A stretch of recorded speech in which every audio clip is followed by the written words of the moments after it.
J'aime bien proposer un hors-champ. Le hors-champ, il va être dans l'évocation de l'eau, évidemment, toute sa surface autour de la pièce, mais aussi par son ombre portée parfois, quand on théâtralise la structure et que l'ombre vient manger ou redécouvrir en fait la pièce avec une dimension différente.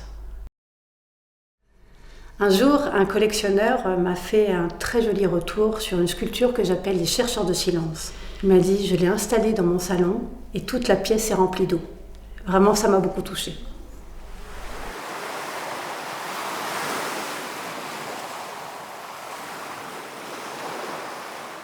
Mon travail se situe entre deux eaux. L'eau, évidemment, qu'on peut voir avec les barques, les pilotis, les pontons, et puis évidemment les nuages. Les nuages parce que ce sont des particules d'eau.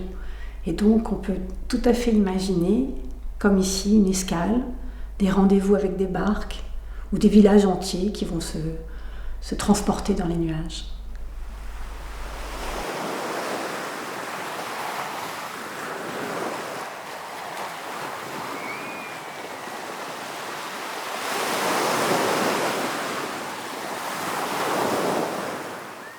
La question, c'est comment habiter le monde autrement. Moi, je fais des villages avec des voilages que j'appelle en attendant le vent. Donc, à la moindre brise, donc tout est possible. Est-ce qu'on sera nomade? Est-ce qu'on va habiter de nouvelles îles, accoster des nuages?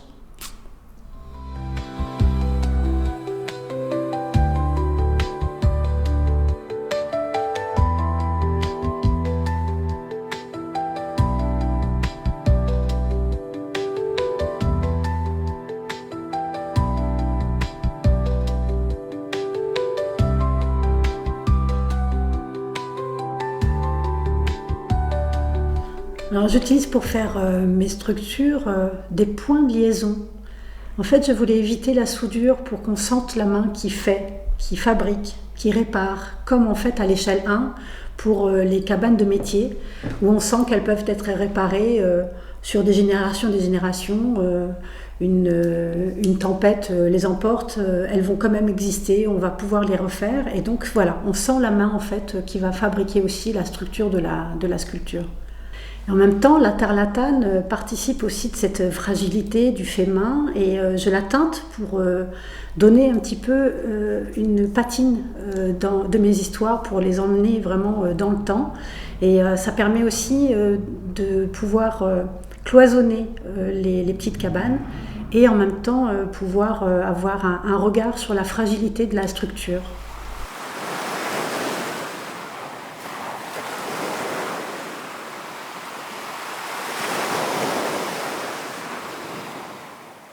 Chaque matériau est important et c'est vrai que là en fait j'utilise l'émail pour marquer le niveau de l'eau entre la terre crue et la terre émaillée et ça me permet aussi de parler encore d'eau et de cette sensation d'humidité avec le reflet que chaque tige fait dans l'émail.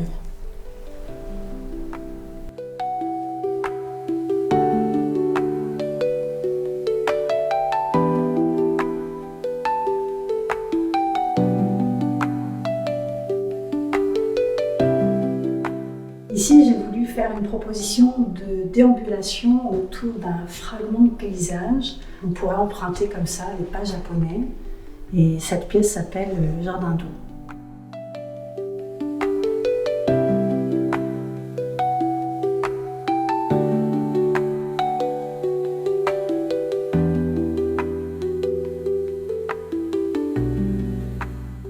Quand je travaille, j'écoute beaucoup la radio et j'avais été vraiment interpellée par une action qui avait été menée sur les grands glaciers pour pouvoir en fait les empêcher de fondre. Et donc j'avais vu une image comme ça où on voyait des hommes tout petits tirer des très grandes bâches dans un paysage immense pour essayer de sauvegarder cette eau en fait qui tend à disparaître. Et j'ai voulu en fait retranscrire ça et l'image que ça m'a donnée d'un petit peuple qui arrive avec des pirogues et ils viennent eux aussi dans ce projet fou de protéger justement ces fragments de paysage avec des voilages qui recréent moi de manière plastique encore un autre paysage.